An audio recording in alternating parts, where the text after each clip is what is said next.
In the workplace, there's another factor that's involved there, and that's that the salary we receive in work isn't directly associated with our workplace satisfaction, except what we know is important is that we need to feel we're receiving a fair and equitable wage. So if I look at, if I'm earning 100 grand and you're earning 150 grand, but I think you deserve that because you're doing a more difficult job or you're doing it better, then that's going to be fine. But if I feel we're actually doing the same job and we're doing it just as well, but hold on, you're earning 50 grand more, then I'm not going to be happy with that. So that's where, so from a psychological perspective, it's okay to pay people different levels, obviously, as long as it's fair and reasonable, which obviously is debatable. What if you and I worked in an office together and I was getting paid 150 and you were getting paid 100, as you just said, but you felt more appreciated in the work that you did by our superiors? Another great question.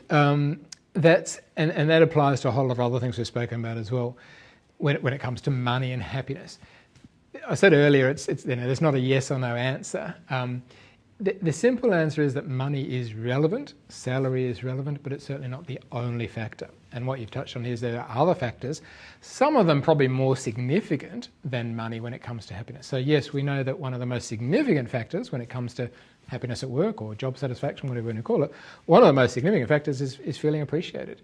And in fact, we know that's probably one of the, if not the main reason, then it's in the top 2 or 3 main reasons why people leave jobs. People don't necessarily leave an employer, they often leave an underappreciated manager, a manager who doesn't appreciate them. And similarly, in a more general sense when it comes to money and happiness, again, money is relevant, you can't deny that, particularly at the lower levels.